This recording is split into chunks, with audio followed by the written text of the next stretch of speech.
House of Representatives, and I don't know that I could articulate as well, certainly not better than these gentlemen have, about the ramifications of this bill and the takeover of 1/6 of the nation's economy. But what disturbs me probably as much as the policy itself is our current congressman's lack of either willingness or ability to articulate where he is on the matter.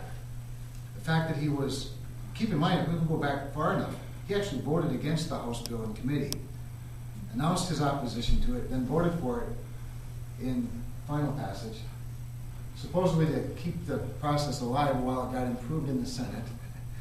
And then he, of course, said he would never vote for either the Senate or the House version.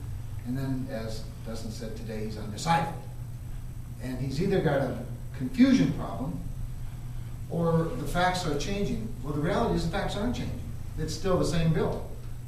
But what's changed is Nancy Pelosi and her leverage over Earl Pomeroy. And that is by far the most concerning point to me.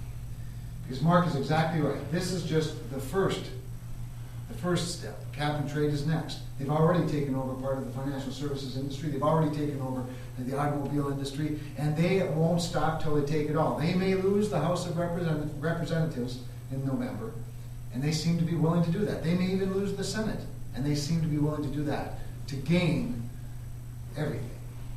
Everything being socialism, as Mark adequately and appropriately referred to it. So, I just, here's the thing. There are some wonderful solutions out there. I think we're kidding ourselves if we say that there isn't an issue. Certainly, the vast majority of people, 85%, as was discussed earlier, have health insurance. But there's a cost problem. We can't continue to have costs rising at 200, 300, 400% of inflation. That's not sustainable either. So I think there are some solutions, starting with how about some real significant tort reform or some malpractice reform. That I know of surgeons who pay a $250,000 a year in premiums to insure themselves. Now that's insane. That's a cost that's going to be obviously passed on to patients. So we need to be able to cap some lawyers' fees and punitive damages. Let's apply market forces to healthcare. How about tax-free health savings accounts that allow people to take their own money and go shopping for healthcare services with price transparency, and you'll see the market work. And then you can buy low cost, low premium, high deductible catastrophic insurance, and that's what insurance is for anyway. And then we can incent staying healthy. Wouldn't that be novel? I love the fact that my insurance company pays me $20 a month toward my YMCA membership. I'm a healthier guy, and they don't have to worry as much about it.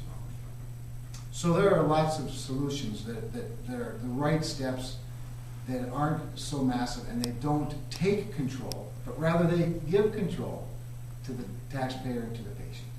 And so anyway, here's what I would say in the next day or two as a political opportunity. Don't stop calling Earl Pomeroy. I mean, hound him and hound him and hound him. He has got to fear the people of North Dakota more than he fears Nancy Pelosi. And she's a scary woman. So you're going to have to get tough.